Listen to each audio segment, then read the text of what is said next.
Hi. Nice boat. Thanks. It's a ship. Oh. Tell this boy that we have a date. Leela, will you tell this sugar daddy you want a young stud? Quieto. El papá de él fue el que tú casi le metiste una bala, así que no enseñe la cara por aquí o la cosa se va a poner heavy, mi hermano. ¿Tú me estás oyendo? Yeah, I act like you know.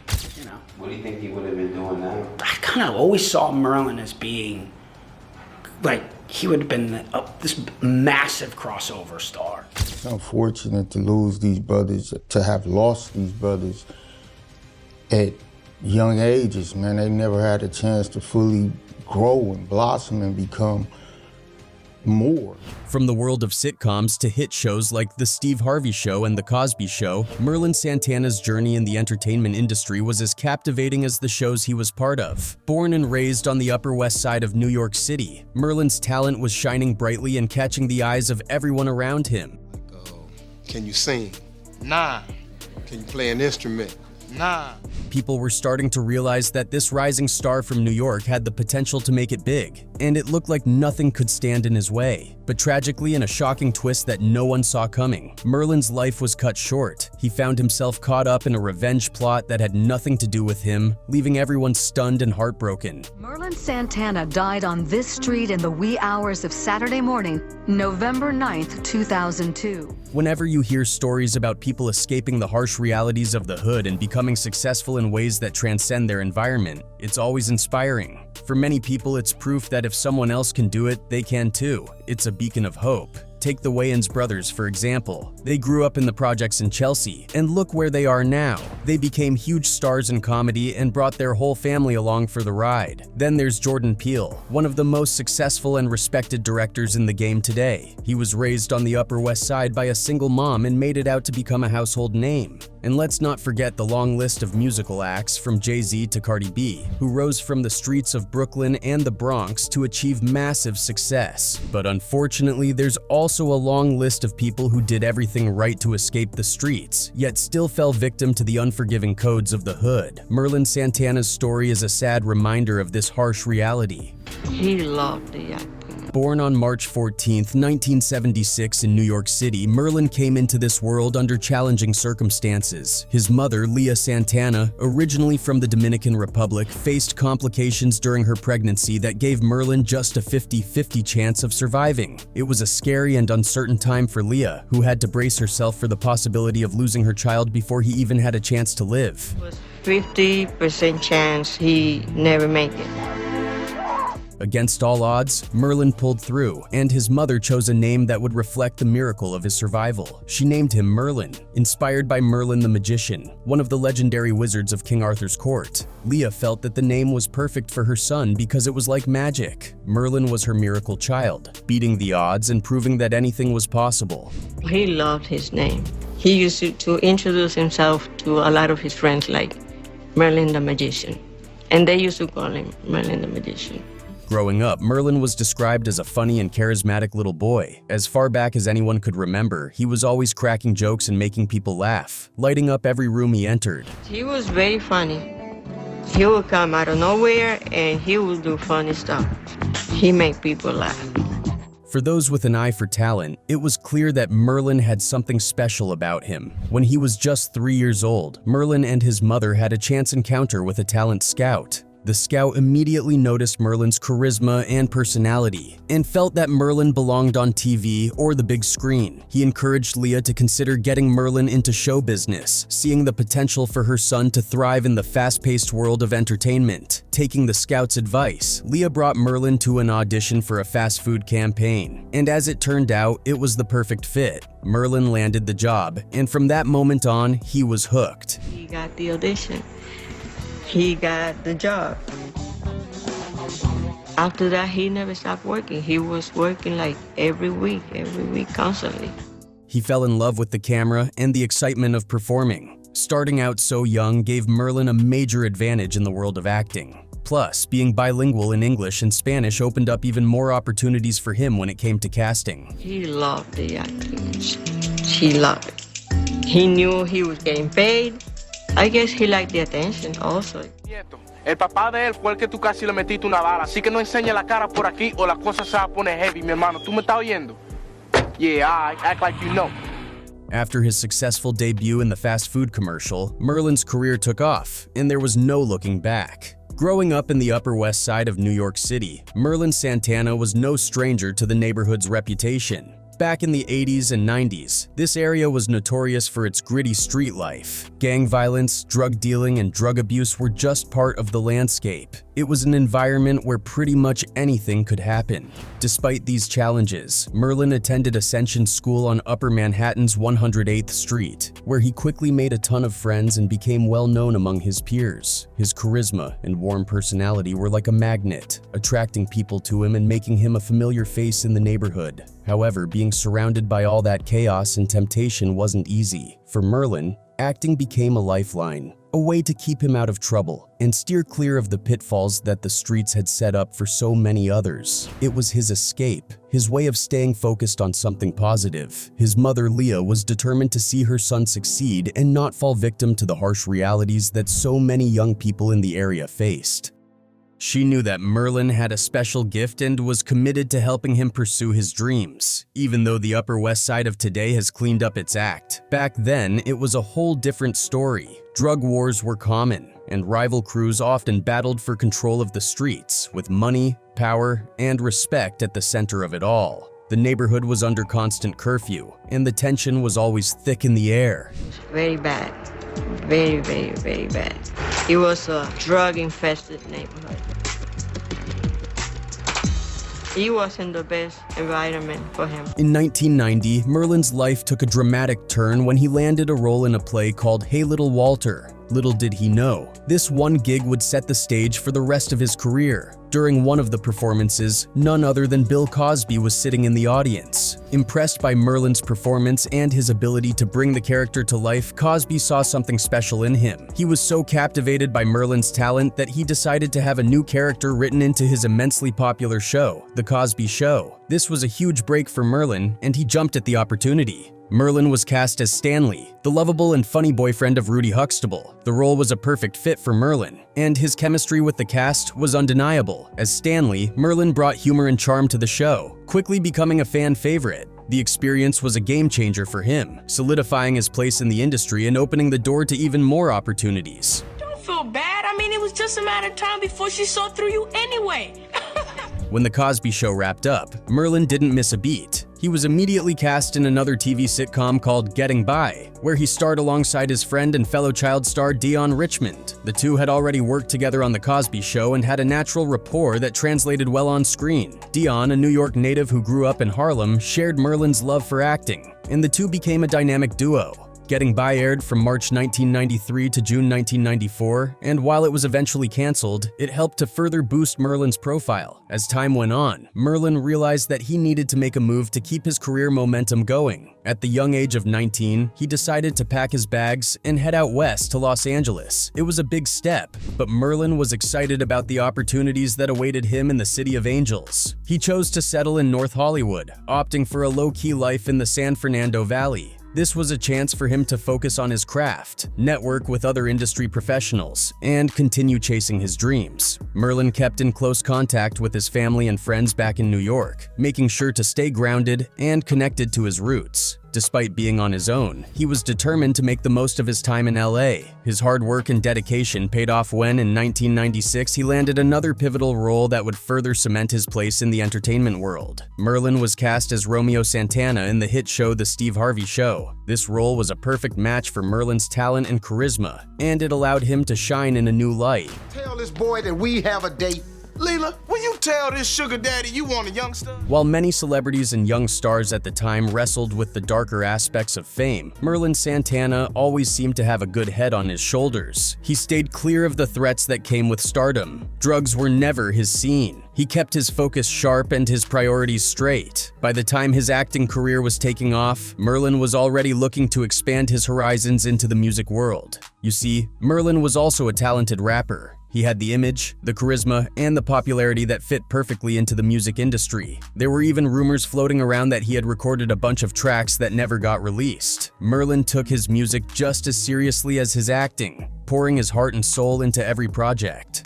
Let me spit at you, hold to the chest and make your fan perform rituals. I don't need to get high to blaze you, I'm sober. Heaven don't want me, hell think I'm taking over. put you under my wing. While on the Steve Harvey show where he played Romeo Santana, a smooth-talking Playboy high school student, Merlin displayed a wide variety of talents. Romeo was a student at Booker T. Washington High School on Chicago's West Side, and although it was a sitcom, Merlin didn't just stick to comedy. He proved that he could handle serious roles, showcasing his versatility as an actor. As he became more comfortable in the spotlight, the character of Romeo started to blend with the real-life Merlin. On and off the screen, Merlin was becoming quite the ladies' man, and his reputation was growing. People began to recognize him everywhere he went. His hard work was paying off, and it seemed like the sky was the limit for Merlin. He was already rubbing shoulders with big names, starring in movies alongside heavy hitters like Eddie Murphy and Robert De Niro. Despite the fame and success, Merlin never forgot where he came from. He stayed grounded, often going back to his old block on 107th and Manhattan Avenue. You could catch him riding around on his motorcycle, hanging out with the friends he grew up with. Merlin was as down-to-earth as they came, never letting the glitz and glamour of Hollywood change who he was. Over the course of his career, he made appearances on a slew of popular shows like Moesha, Sister Sister, Hanging with Mr. Cooper, and Under One Roof, just to name a few. Everyone could see that the future was incredibly bright for Merlin. He was talented, driven, and had a charm that was hard to resist. His accolades started to pile up, and he even received nominations from the NAACP Image Awards and the Alma Awards, which honors Latinos in the industry. But as Merlin's star continued to rise, so did the dangers that came with being in the spotlight. On the evening of Friday, November 8, 2002, a series of tragic events unfolded that nobody could have predicted. Merlin was spending the night recording music at a friend's place in the Crenshaw district of Los Angeles, California. He was accompanied by his close friend Brandon Quentin Adams, another talented actor known for his roles in The People Under the Stairs and The Sandlot, and for playing the kid version of Michael Jackson in the music video for Bad. Brandon had also appeared in popular shows like The Fresh Prince, Moesha, Sister Sister, and many others. Originally, Merlin had planned to head back to New York City to visit friends and family. He wasn't even supposed to be in Los Angeles that week, but a last-minute audition for a new TV show kept him in town longer than expected. He decided to postpone his trip to New York and focus on the audition instead. Later that evening, around midnight, Merlin made a call to a woman named Mercedes. Merlin and Brandon had met Mercedes sometime earlier at a Chinese restaurant in LA. She recognized Merlin from the Steve Harvey show and introduced herself. Merlin, flattered by the recognition, was happy to talk to her. She saw Santana, she recognized him from the Steve Harvey show, and she wanted to get to know him better. According to sources, the two had a perfectly consensual night together, and everything seemed normal. So, on that fateful evening, Merlin called Mercedes and asked if she wanted to hang out with him and some friends. She agreed, and things seemed fine at first, but when she arrived, Brandon noticed that something was off. Mercedes seemed nervous and uneasy, acting strangely as she walked around the house. She was on edge and kept glancing at her phone. After a short while, she made a phone call and abruptly announced that she needed to leave. As she walked out of the house, Brandon watched her head to a large vehicle with two men inside. It turned out these were the same guys who had dropped her off earlier, though Merlin and Brandon hadn't known that at the time. The vehicle drove off for a few blocks and then stopped. Raised some suspicion on Brandon Adams' part. So Brandon followed her out of the house and saw her get into a large SUV. Brandon's instincts kicked in, and he had a strong feeling that something wasn't right. He suspected that Mercedes was just casing the place and thought it would be best if he and Merlin got out of there. The two friends decided to leave and headed to their car, but as soon as they got inside, the situation quickly escalated from a feeling of unease to a full-blown attack. Brandon was behind the wheel with Merlin riding shotgun when suddenly Brandon spotted something suspicious in the side mirror. A flash of red light caught his eye, like the dot from a laser pointer. As he squinted to get a better look, he saw two men charging toward their car, each clutching a gun. With a surge of panic, Brandon shouted at Merlin to duck, then slammed his foot on the gas, peeling out of there as fast as the car would go. Rearview mirror and saw these two individuals with their arms pointed straight out in their direction. He also saw a red beam illuminating the rear view mirror of the vehicle. It looked to him like a laser sight on a rifle, And Brandon Adams said that he yelled to Merlin Santana to duck. But the gunmen were quick on the draw. The crack of gunfire erupted behind them, and bullets whizzed past, one after another. In those few chaotic seconds, everything changed forever. One of the bullets pierced the car's trunk, its deadly trajectory carrying it straight through the passenger seat. It struck Merlin in the back of the head, killing him instantly. Brandon glanced over at his best friend and was met with a chilling sight. Merlin was slumped forward, unresponsive, bleeding profusely from a wound on his head. Brandon's heart pounded as he shouted Merlin's name, desperately hoping that somehow his friend would wake up and prove it was all just a horrible nightmare. But Merlin remained motionless. Brandon pulled away and was driving away. He looked over at his friend Merlin Santana and noticed that he had been shot. Brandon's mind raced, and with a sinking feeling, he knew he had to get help.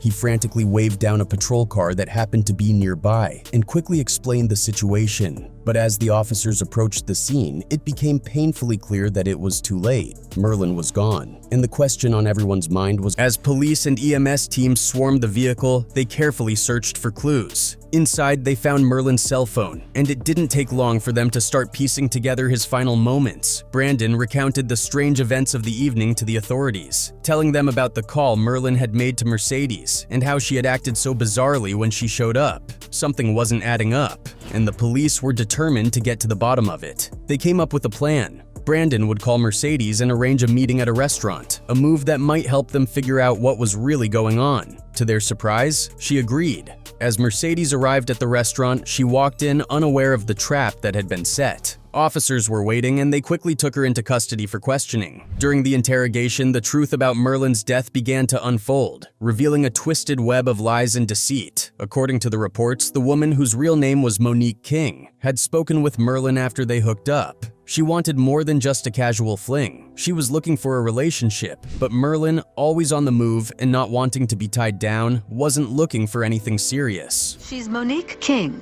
a 15-year-old runaway from a juvenile facility.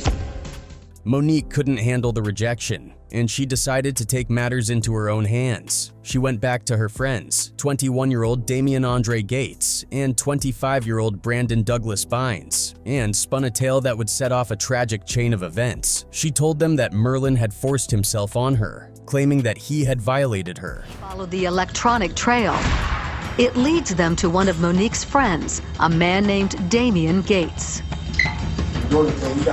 The two men were dead set on getting revenge for Monique. It later came out that Monique had told Merlin she was of legal age, adding another twist to the whole mess. But the brutal truth was that this entire scheme, this terrible lie that led to the tragic death of such a gifted young man, was concocted in the mind of a 15-year-old girl. When Monique was first questioned by the police, she tried to play it cool, insisting she had done nothing wrong and had no story to tell. But one officer wasn't buying it and laid out her options. Either she was a suspect in the crime or a witness to what went down, since no one else was around to see it all unfold. After hours of back and forth, Monique finally caved. She admitted that she had lied to the men, telling them Merlin had done something terrible to her, which set them off on their deadly mission. In a moment of fury and gullibility, Damian and Brandon took her word as gospel and followed through with the senseless murder of an innocent man. Merlin Santana, a massive talent with a bright future ahead, was taken from the world far too soon, all because of a girl who couldn't deal with being turned down, and two guys who made the catastrophic mistake of believing her story. In the aftermath, Brandon Douglas Bynes got slapped with a 23-year prison sentence for his part in the crime. Damian Gates, the one who fired the fatal shot that ended Merlin's life, was sentenced to a staggering 70 years to life behind bars. As for Monique King, the mastermind behind it all, she was only 15 and ended up being tried as an adult. But because of her age, the punishment wasn't as severe as you might think. She was sent to the California Youth Authority, a facility for young offenders, and she'll be released at the young age of 25. This means that while Merlin lost everything, Monique still has a chance to turn her life around and live a somewhat normal life. Merlin Santana was laid to rest at St. Raymond Cemetery in the Bronx, leaving behind a large circle of family and friends who still hold him close in their hearts. They speak fondly of him, cherishing the memories of his life and the impact he made. During his time with us, Merlin showed that if you want something badly enough, it doesn't matter where you come from, you can grab it. And if you still have that burning desire once you get it, you can take those dreams as far as you want, shaping your own destiny. He embodied the spirit of someone who made it out of the hood and inspired those around him, making everyone proud to see him rise, proud to see him become a part of something bigger than himself. He was living proof that someone from a place like ours could aim for the stars and leave a lasting mark on the world. While we can only imagine how huge of a star Merlin Santana would be today, those of us who saw his talent and the heights he had already reached knew exactly how far he was destined to go. It's a tragedy that we'll never get to see him reach the pinnacle of his potential, but his legacy lives on through the memories and stories of those who knew and loved him. Rest in peace, Merlin Santana.